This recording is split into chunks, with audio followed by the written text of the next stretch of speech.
क्यों बंद हो गई दुनिया की सबसे बड़ी गुलाबी हीरो की खदान? आज हम खोलेंगे उस रहस्य का पर्दा जिसने हीरो की दुनिया को हमेशा के लिए बदल दिया। क्या आप जानते हैं कि दुनिया के सबसे दुर्लभ गुलाबी हीरे अब लगभग खत्म हो चुके हैं? एक ऐसी खदान थी जो पूरे विश्व को 90% से ज्यादा पिंक डायमंड देती थी। लेकिन सवाल ये है, आखिर ये हीरे आते कहां से थे?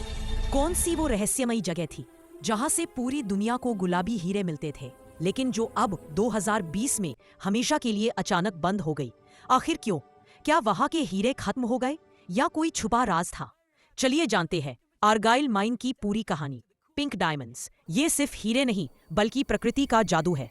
इतने दुर्लभ कि एक कैरेट का दाम करोड़ों में होता है। लेकिन क्या आप जानते हैं इनमें से 90% गुलाबी हीरे सिर्फ एक जगह से निकलते थे, ऑस्ट्रेलिया की आर्गाइल माइन से। वेस्टर्न ऑस्ट्रेलिया में रियो टिंटो कंपनी साल 1983 में शुरू हुई थी। कई सालों तक ये खदान दुनिया की सबसे बड़ी हीरा निकालने वाली जगह रही। लेकिन सबसे खास बात ये थी कि यहाँ से गुलाबी रंग के हीरे मिलते थे जो दुनिया में कहीं और इतनी मात्रा में नहीं मिलते। तो सवाल उठता है, अगर इतनी कीमती हीरे मिल रहे थे तो खदान बंद क्यों हुई?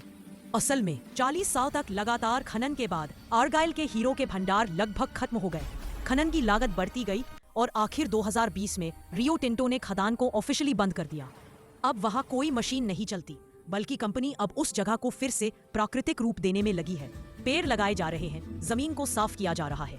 एक समय की सबसे चमकदार जगह अब शांति में सो रही है। आर्गाइल के बंद होने के बाद पिंक डायमंड्स और भी ज्यादा रेयर और कीमती हो गए हैं। कई अरबपति अब इन्हें इन्वेस्टमेंट के तौर पर खरीद रहे हैं क्योंकि इनकी वैल्यू आने वाले सालों में और बढ़ेगी। तो दोस्तों, अगली बार जब आप किसी पिंक डायमंड को देखें तो याद रखिए, वो सिर्फ एक पत्थर नहीं बल्कि धरती की 1 अरब साल पुरानी कहानी है।